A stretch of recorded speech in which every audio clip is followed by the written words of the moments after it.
So, good morning. We'll go ahead and get started. So, let's start by bringing our awareness to our posture, getting the body seated in a stable, comfortable, upright position, serviceable for meditation. So, we keep our feet flat and our back straight, torso open. Hands are in the lap, right over left, with the palms upturned and the thumbs gently touching, forming a gentle triangle against the body.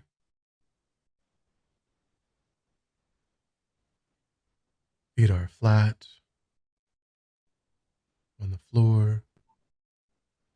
Our eyes are gently closed or slightly open.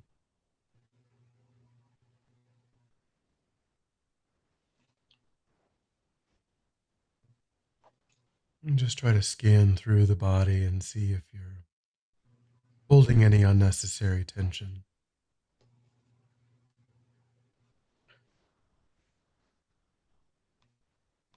Try to allow the body to relax into a stable, comfortable posture. It's upright without being rigid.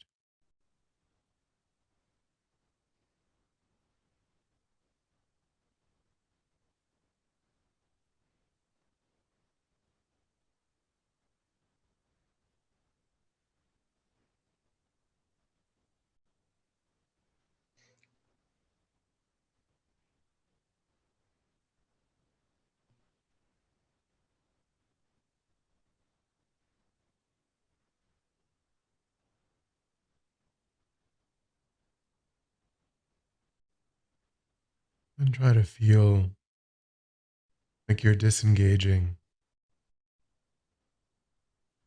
from the outside world,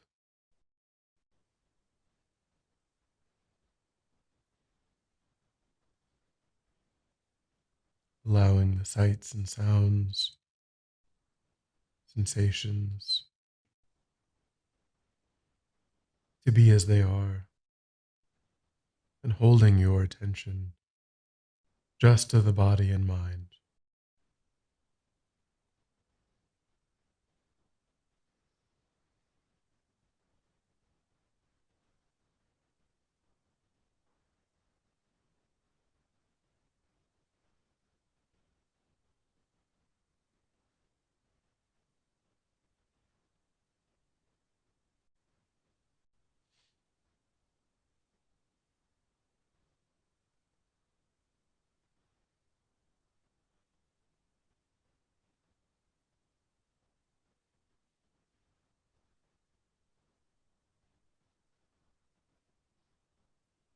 Feel as though you let go of even thoughts of the past or plans for the future, that you're just holding your awareness to the present moment. You can use the physical sensations of the air as it moves into and back out of the tip of the nostrils as a way of anchoring your awareness.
Just trying to notice as quickly as possible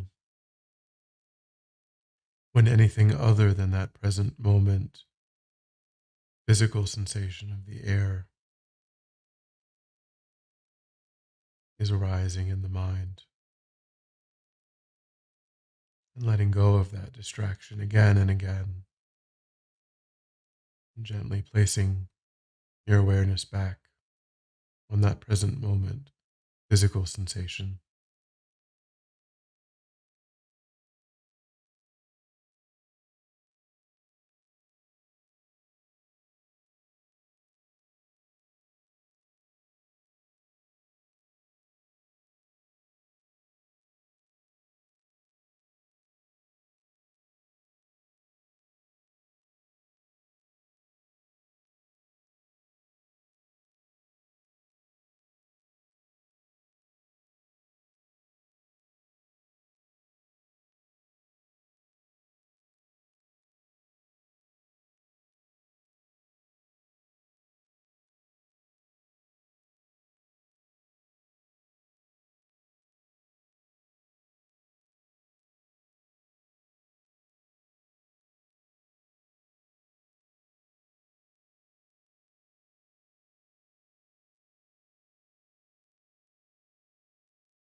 Then I thought we would start going back over the 8 verses of thought transformation as a way of familiarizing the mind with a very positive, virtuous motivation.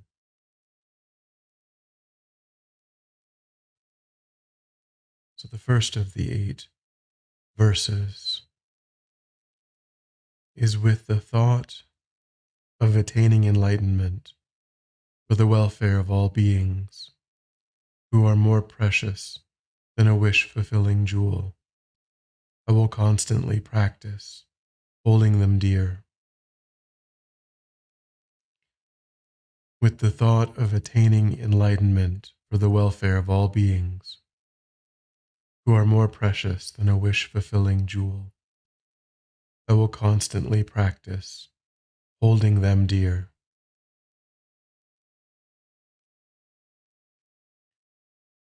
So we may have some understanding of enlightenment. We may have taken it as a long term goal, but if not, we can just think about ripening our own good qualities, using our spiritual practice to develop to the highest extent possible our own good qualities.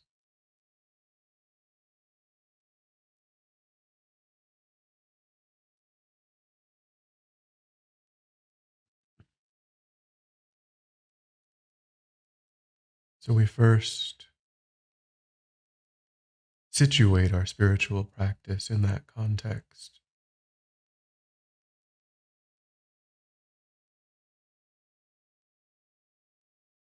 reasserting that motivation,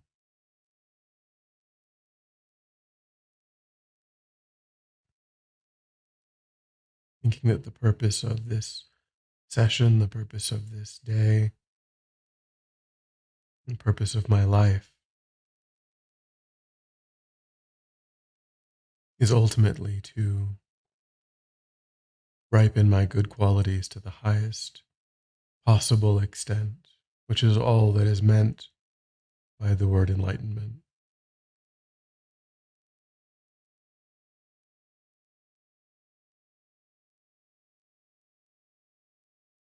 reducing or eliminating anything that interferes with that ripening, and then cultivating that ripening.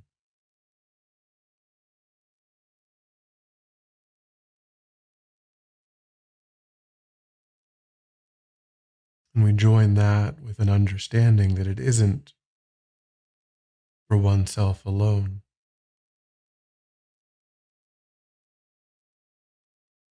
On the basis of interdependence and interconnection, we're able to benefit others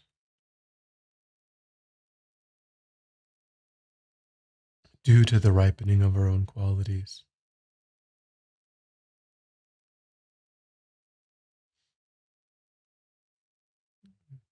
Take a few minutes to cultivate that motivation.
And then we think that the primary vehicle that will allow us to accomplish this practice is the second part of understanding that sentient beings are more precious than a wish fulfilling jewel,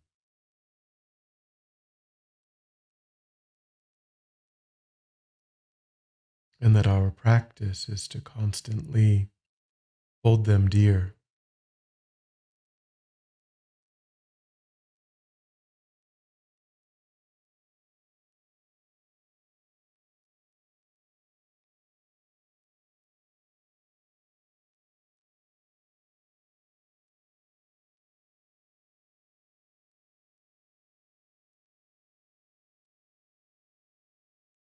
So we think that the mythical wish fulfilling jewel can provide any kind of temporary happiness or comfort,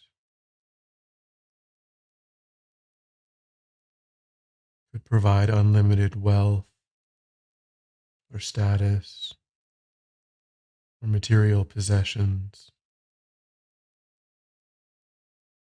But all of these benefits are temporary, insubstantial.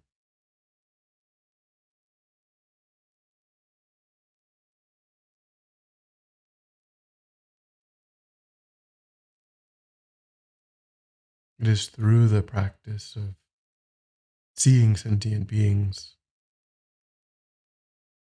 as dear,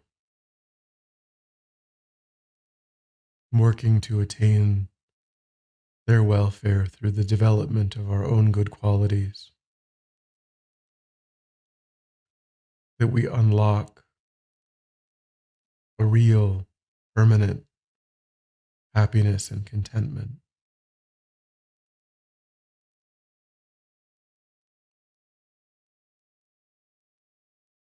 completely beyond anything that wealth or status or physical comfort could provide.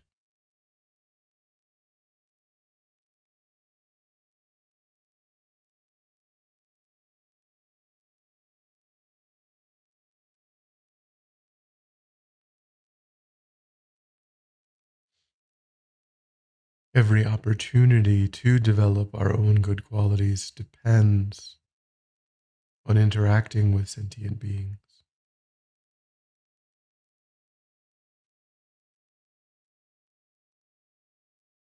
If we wish to develop patience or generosity or ethics, loving kindness, any of our own good qualities, we need other sentient beings,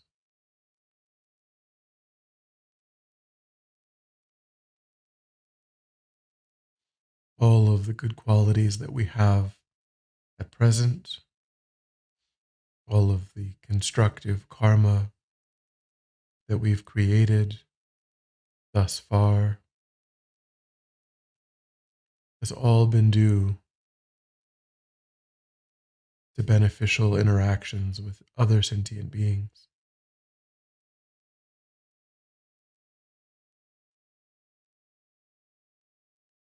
That will continue to be true until we achieve enlightenment. And then our enlightenment will still be directed at the welfare of sentient beings.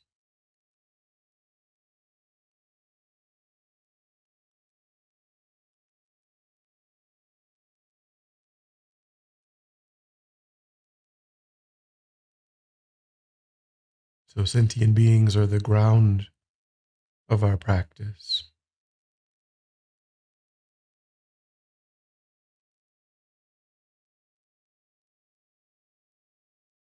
And relating constructively is the vehicle of our practice.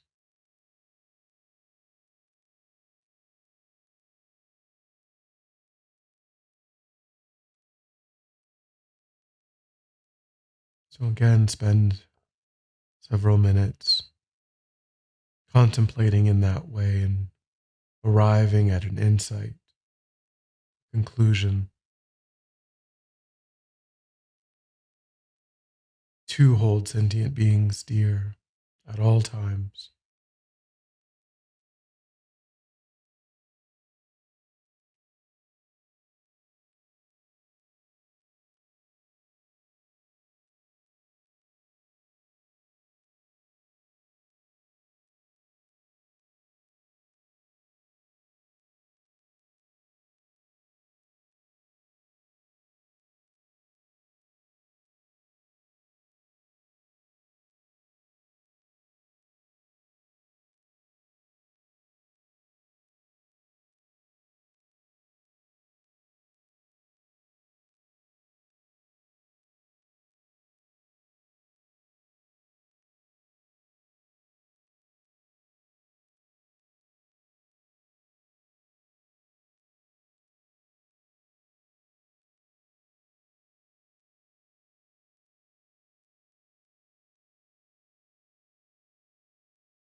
And then, if you feel comfortable,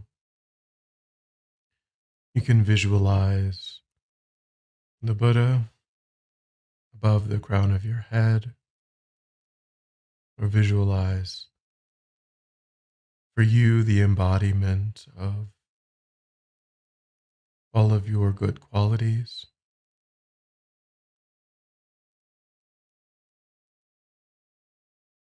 And try to make a heartfelt request to be able to accomplish this practice of holding sentient beings dear,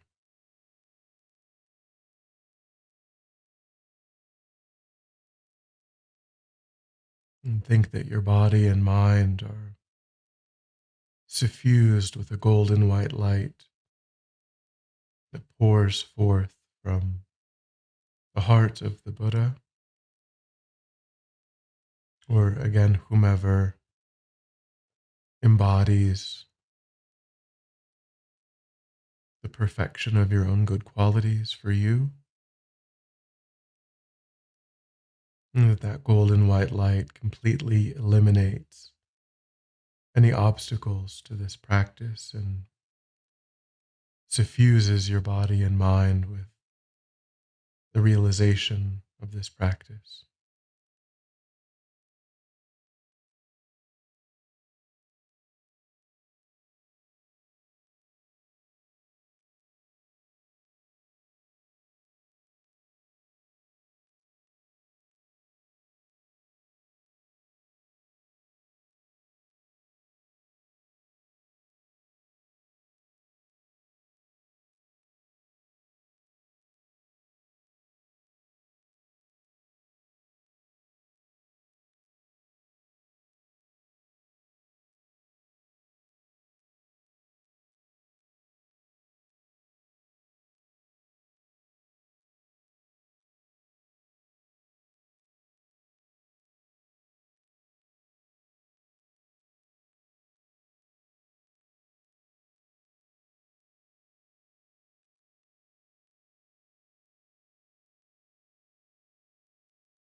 And then when you're ready, we'll come back together.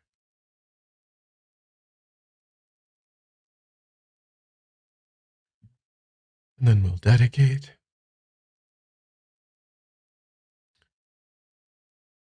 So again, recollect that motivation that formed the basis of the meditation, and think that by spending this time contemplating in this way, we've created a mass of virtuous, positive energy, and that we offer that energy for the benefit of all sentient beings without exception, thinking may it ripen in whatever way is beneficial for sentient beings, providing all temporary and ultimate happiness and freedom from suffering. May it serve as a cause and condition to accomplishing this practice in our own lives, and using that as a vehicle for our enlightenment, wanting that enlightenment for the benefit of sentient beings.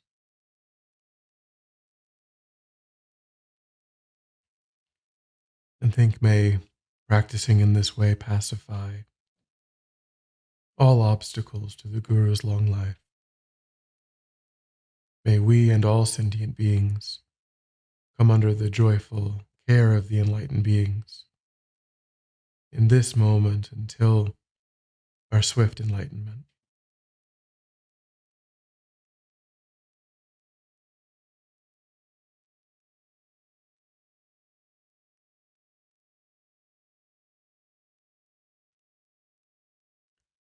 Thank you.